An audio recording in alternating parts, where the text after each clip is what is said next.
മുത്തങ്ങ ഭൂസമരത്തിൽ പോലീസുകാരൻ കൊല്ലപ്പെട്ട കേസിൽ 23 മുതൽ 57 വരെയുള്ള പ്രതികൾ നിരപരാധികളെന്ന് കോടതി.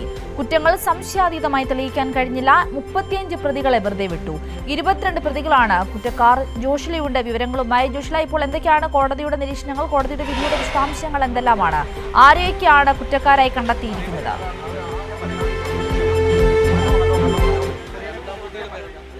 2003 നടന്ന മുത്തങ്ങ വിനോദ് വധക്കേസിൽ മുത്തങ്ങയിൽ നടന്ന ഭൂസമരത്തിന്റെ ഭാഗമായി പോലീസുകാരൻ കൊല്ലപ്പെട്ട കേസിലാണ് ഇപ്പോൾ വിധി വന്നിരിക്കുന്നത്. വിധി ഇപ്രകാരമാണ്. ഇതിൽ എല്ലാ ആളുകളെയും വെറുതെ വിട്ടിരിക്കുന്നു എന്നുള്ളതാണ്. ഇതിൽ പോലീസ് സംശയാതീതമായി തെളിയിക്കാൻ പ്രോസിക്യൂഷന് സാധിച്ചിട്ടില്ല എന്നുള്ളതാണ്. എന്നാൽ അതിൽ അബ്ദുൾ സലാം എന്ന പോലീസുകാരനെ പരിക്കേറ്റ നിലയിൽ കണ്ടെത്തിയിരുന്നു. ആ കേസിൽ 4 പേർ കുറ്റക്കാരാണെന്നാണ് ഇപ്പോൾ കോടതി കണ്ടെത്തിയിരിക്കുന്നത്. എന്തായാലും വിനോദ് വധക്കേസുമായി ബന്ധപ്പെട്ടിട്ടായിരുന്നു ഇന്ന് കോടതി ശിക്ഷ വിധിക്കാൻ വേണ്ടി ശിക്ഷ വിധിച്ചിരിക്കുന്നത്. ആ ശിക്ഷയിൽ നിന്നും എല്ലാ പ്രതികളും രക്ഷപ്പെട്ടിരിക്കുന്നു എന്നുള്ളതാണ്. അങ്ങനെ അത് തെളിയിക്കാൻ, വിനോദ് വധക്കേസ് തെളിയിക്കാൻ സാധിച്ചിട്ടില്ല എന്നുള്ളതാണ്, പ്രോസിക്യൂഷന് സാധിച്ചിട്ടില്ല എന്നുള്ളതാണ് ഇപ്പോൾ കോടതി പറഞ്ഞിരിക്കുന്നത്. സിന്ധൂരി. ജോഷില, എന്തായാലും വളരെയധികം നാളുകൾക്ക് ശേഷമാണ് ഇപ്പോൾ ഇങ്ങനെ ഒരു വിധി ഉണ്ടായിരിക്കുന്നത്. CBI അന്വേഷിച്ച കേസാണ്. ഇപ്പോൾ വിനോദിന്റെ കുടുംബാംഗങ്ങൾ അവരുടെ പ്രതികരണം ലഭിച്ചിട്ടുണ്ട്. അവർ ആദ്യമേ പറഞ്ഞിരുന്നു ഈ ഒരു പോലീസ് കൊല്ലപ്പെട്ടത് ഈ പറഞ്ഞ ഈ പ്രതിഷേധത്തിൽ പങ്കെടുത്തവരുടേതാണ്. എന്നാൽ പ്രതിഭാഗം മുന്നോട്ട് വെച്ചത് പോലീസിന്റെ തന്നെ ബെനറ്റ് കൊണ്ട് ഒരു മുറിവ് കൊണ്ടാവാം വിനോദ് കൊല്ലപ്പെട്ടത് തുടങ്ങിയ വിവാദങ്ങളായിരുന്നു പ്രതിഭാഗം മുന്നോട്ട് വെച്ചത്. ഇപ്പോൾ എന്തായാലും എല്ലാ പ്രതികളെയും കോടതി വെറുതെ വിട്ടിരിക്കുകയാണ്. കോടതിയുടെ മറ്റ് നിരീക്ഷണങ്ങളുണ്ടോ? ഇപ്പോൾ വിനോദിന്റെ കുടുംബത്തിലുള്ളവർ അവിടെ ഈ വിധി കേൾക്കുവാൻ എത്തിയിരുന്നോ? മറ്റു വിശദാംശങ്ങൾ എന്തെല്ലാമാണ്?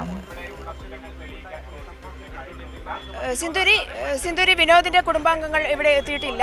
എന്തായാലും നമ്മളുടെ കൂടെ അന്ന് ഈ ഒരു കേസുമായി ബന്ധപ്പെട്ട് മുത്തങ്ങ സമരത്തിൽ റിപ്പോർട്ട് ചെയ്യാൻ എത്തിയ അന്നത്തെ മാധ്യമപ്രവർത്തകൻ കൂടിയായിരുന്ന മാധ്യമപ്രവർത്തകൻ നമ്മുടെ കൂടെയുണ്ട്, രാമദാസ് നമ്മുടെ കൂടെയുണ്ട്. അവരോട് നമുക്ക് അന്നത്തെ ഒരു വിശേഷങ്ങളും ഇന്നത്തെ ഒരു ശിക്ഷയുടെ അല്ലെങ്കിൽ ഇന്നത്തെ ഒരു വിധിയെക്കുറിച്ചും ചോദിക്കാം. അന്ന് ഈ ഒരു സമരം റിപ്പോർട്ട് ചെയ്തിരുന്നു. അതുപോലെ തന്നെ അന്നത്തെ ഒരു സമരവും ഇന്നത്തെ ഒരു വിധിയും എങ്ങനെയാണ് വിലയിരുത്തുന്നത്?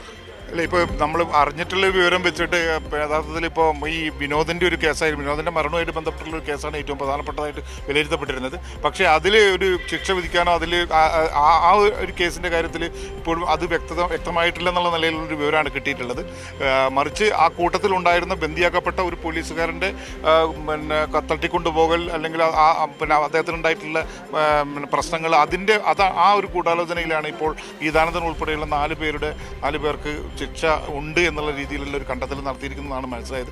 എന്താണ് ശിക്ഷ എന്നുള്ള കാര്യം പിന്നെ ഇപ്പോൾ വ്യക്തമല്ല. പക്ഷേ നമുക്ക് മനസ്സിലാവുന്ന ഒരു കാര്യം എന്താണെന്നുണ്ടെങ്കിൽ ഇതിപ്പോൾ ഏതാണ്ട് ഒരു 10-23 വർഷം മുമ്പുള്ള ഒരു കേസാണ്. ഈ കേസിൻ്റെ ഭാഗമായിട്ടെന്നുണ്ടെങ്കിൽ ഇതിനെ നമുക്ക് ഈ കേസിൻ്റെ വിധിയെയോ അല്ലെങ്കിൽ അതിൻ്റെ നാൾവഴികളെയോ ഒക്കെ നമ്മൾ മനസ്സിലാക്കേണ്ടത് എനിക്ക് തോന്നുന്നത് കുറച്ചുകൂടി സാമൂഹ്യമായ സാഹചര്യങ്ങൾ കൂടി വിലയിരുത്തിയിട്ട് വേണ്ടി മനസ്സിലാക്കേണ്ടി വരിക. കാരണം ഈ കേസിൻ്റെ ഒരു അവസാന ഘട്ടങ്ങളിലൊക്കെ പ്രത്യേകിച്ച് ആർക്കും താല്പര്യമില്ലാത്ത രീതിയിലാണ് ഈ കേസ് മുന്നോട്ട് പോയത് എന്ന് പോലും തോന്നിയിട്ടുണ്ട് പലപ്പോഴും. മറ്റൊരു കാര്യം, ഈ കേസിൻ്റെ മറ്റു കേസുകൾക്കൊന്നും ഒരു സവിശേഷത കൂടി ഇതിനുണ്ടെന്നാണ് നമുക്ക് മനസ്സിലാക്കേണ്ടത്. കാരണം ഏതാണ്ട് 10ഓളം പ്രതികൾ ഈ കാലയളവിൽ മരിച്ചു പോയിട്ടുണ്ട്. അപ്പം വളരെ ദുർബലരായിട്ടുള്ള, അതിസാധാരണക്കാരായിട്ടുള്ള, യാതൊരു വിധത്തിലും ശേഷിയില്ലാത്ത മനുഷ്യരാണ് ഇതിൽ പ്രതികളായിട്ടുള്ള ആളുകൾ. ആ അർത്ഥത്തിൽ ഈ വലിയൊരു ഭാഗം, അതായത് പിന്നെ ഒരു 10-30 അതിലധികം പ്രതികൾ ഇതിൽ നിന്ന് മോചിപ്പിക്കപ്പെട്ടു എന്ന് പറയുന്നത്, അല്ലെങ്കിൽ കേസിൽ നിന്ന് മാറ്റി നിർത്തപ്പെട്ടു എന്ന് പറയുന്നതിന് ഒരു ആശ്വാസകരമായിട്ടുള്ള കാര്യമായിട്ടാണ് ഞാൻ മനസ്സിലാക്കുന്നത്. അന്നത്തെ ഒരു സാഹചര്യം വെച്ച്, അതായത് ഒരു ഭരണകൂടത്തിന്റെ ഒരു അറ്റാക്ക് എന്ന് തന്നെ നമുക്ക് ഒരു സമരത്തെ വിശേഷിപ്പിക്കാൻ സാധിക്കില്ല. അല്ല, തീർച്ചയായും അങ്ങനെ തന്നെയാണ്. ഭരണകൂടത്തിൻ്റെ ഒരു വളരെ ഇതായിട്ടുള്ളൊരു, അതായത് കൃത്യമായ ഒരു ഭരണകൂട വേട്ട തന്നെയായിരുന്നു അവിടെ നടന്നിട്ടുള്ളത് എന്നുള്ളത് മനസ്സിലാക്കുന്നത്. ഏറ്റവും സാധാരണക്കാരായിട്ടുള്ള മനുഷ്യരെ അടിച്ചമർത്തുകയും അവരെ അതിക്രൂരമായി പീഡിപ്പിക്കുകയും ചെയ്യുന്ന ഒരു വേട്ടം തന്നെയായിരുന്നു അക്കാലത്ത് നടന്നത്. അതിലൊന്നും ആർക്കും തർക്കമില്ല. കാരണം അവരുടെ ജീവിക്കാനുള്ള അവകാശത്തിന് വേണ്ടിയിട്ടുള്ളൊരു സമരം ചെയ്യുന്ന മനുഷ്യരോട് ഒരു കാരണവശാലും ചെയ്യാൻ പറ്റാത്ത രീതിയിലുള്ള ചില നടപടികളാണ് ആ പോലീസിൻ്റെ ഭാഗത്തു നിന്നുണ്ടായിരുന്നത്.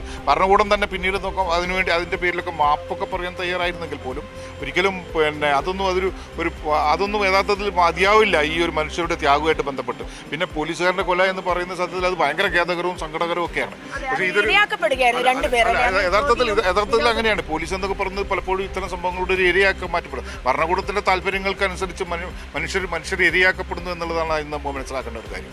അന്ന് ജോഗിയായാലും അത് പോലീസുകാരൻ വിനോദായാലും അന്ന് ആന്റണി സർക്കാർ ഭരിച്ചിരുന്ന ഒരു കാലമാണ്. അന്ന് ഈ ഒരു ഭൂസമരം നടക്കുന്ന സമയത്ത് അതിനെ ആ രീതിയിലല്ല അന്ന് സർക്കാർ കണ്ടിരുന്നത് എന്നുള്ളതാണ്. അല്ല, തീർച്ചയായും അങ്ങനെ തന്നെ ഭരണകൂടത്തിന് ഈ പോലീസിനെ സംരക്ഷിക്കുക എന്നുള്ളതായിരുന്നു എപ്പോഴും ഭരണകൂടത്തിന്റെ താല്പര്യങ്ങൾ സംരക്ഷിക്കാൻ വേണ്ടിയിട്ടാണ് പോലീസ് എപ്പോഴും നിലനിന്നിട്ടുള്ളത്. അതുകൊണ്ടാണ് അവർ അങ്ങനെ ആ രൂപത്തിൽ ഇങ്ങനൊരു വിധി ഉണ്ടായതെന്ന് പോലും ഞാൻ സംശയിക്കുന്നത്. Okay, thank you. നമ്മളോട് സംസാരിച്ചത് അന്നത്തെ മാധ്യമപ്രവർത്തകനാണ് രാംദാസ്. അന്ന് ഈ മുത്തങ്ങ സമരത്തിലടക്കം പങ്കെടുത്ത് ആ വിവരം റിപ്പോർട്ട് ചെയ്ത ഒരാളാണ്. അദ്ദേഹം വിലയിരുത്തിയതാണ് നമ്മൾ കേട്ടത് സിന്ദൂരി. എന്തായാലും 4 പേരെ അബ്ദുൾ സലാം എന്ന പോലീസുകാരൻ്റെ പരിക്കേറ്റ നിലയിൽ കണ്ടെത്തിയ ഒരു സാഹചര്യത്തിൽ അതിൻ്റെ ഒരു വിധി വന്നത് ഗീതാനന്ദനടക്കം 4 പേരെ കുറ്റക്കാരാണെന്ന് കണ്ടെത്തിയിട്ടുണ്ട്. എന്നാൽ വിനോദിൻ്റെ കൊലപാതകവുമായി ബന്ധപ്പെട്ട് ഉള്ള